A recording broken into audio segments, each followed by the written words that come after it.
Back at ya. I've got a 2 for Tuesday, and it's responding to Knife Delight's post that came up. He had a couple of nice buck knives, a fixed blade and a folder, older brand bucks, older models. I decided to highlight two Japanese made, two knives made in Japan, a Spyderco model C65 Bob Lum folding Chinese folder. That this knife had the tip reprofiled by the Spyderco Company repair facility in Golden, Colorado. It was a leaf-shaped design. Now it's kind of a leaf, but they repaired it, keeping the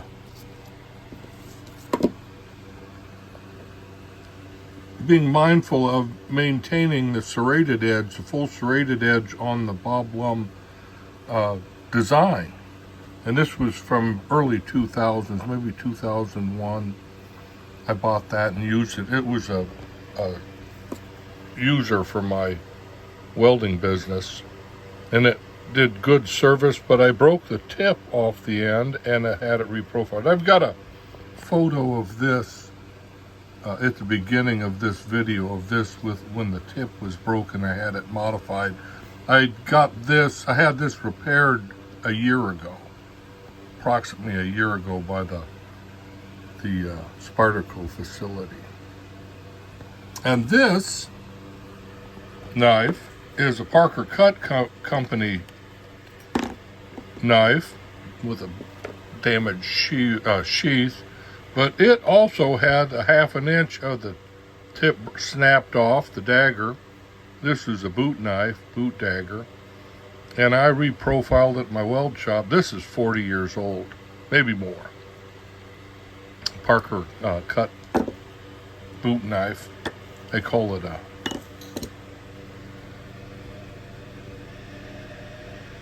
Smoky Mountain Ultralight mountain knife, boot knife, surgical steel, Japan. Whereas the Spyderco, that's this type of steel, VG10 Spyderco steel.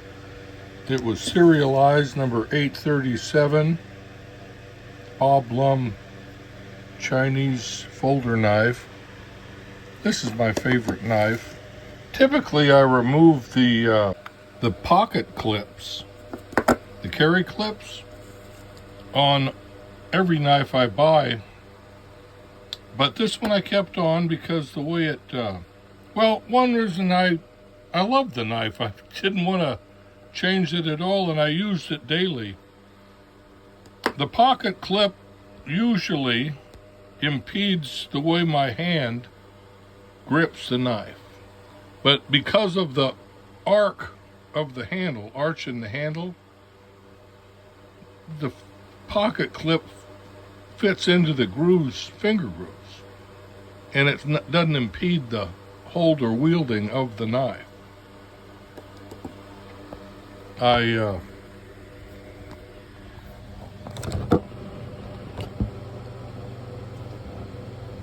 Either hand, although left hand hold, the fingertips are kind of impeded by the pocket clip, but I never let that be a problem. I just like the knife. I like the way it worked. I enjoy the serrated edge. It cuts everything. And since it got resharpened by the factory in Golden, Colorado, it's wicked sharp, but it's not a user anymore. This is a true collectible. I don't want to buff off that serialized number or damage it any more than it already has been. But I like the way it took me a little while to get used to the almost Warncliffe adjustment by not taking away any of the, they could have reprofiled it up into a leaf design, or more of the original design, but I like what they did. It doesn't look bad to me. It was just different, shocking.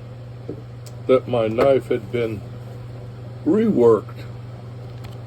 And I have always liked and used this particular knife, although it's gone in the collection box the last 15, 20 years. But I did use it. The more I think about it, this is closer to 50 years old. I got this in Virginia City, Nevada, on a vacation trip I had with my ex-wife. Something to remember the relationship by, and it was a great working knife. I don't know how I actually chipped the tip off of it. I pried at a lot of metal tins, rod bins, rod cans, all kinds of stuff, snapping metal bands off of tubing wraps and all kinds of stuff, wire. But it did serve me well, and I'm glad to have it. And if I get into leather work, I might repair my sheath. We'll see.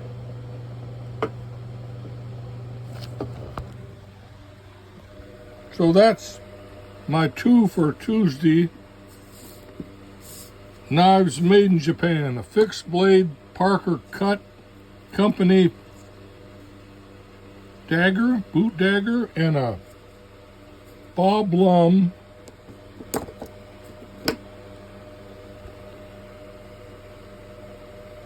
Chinese folding knife from early 2000s. I like this knife challenge, 2 for Tuesday. Bless y'all out there. Remember that Jesus Christ loves you.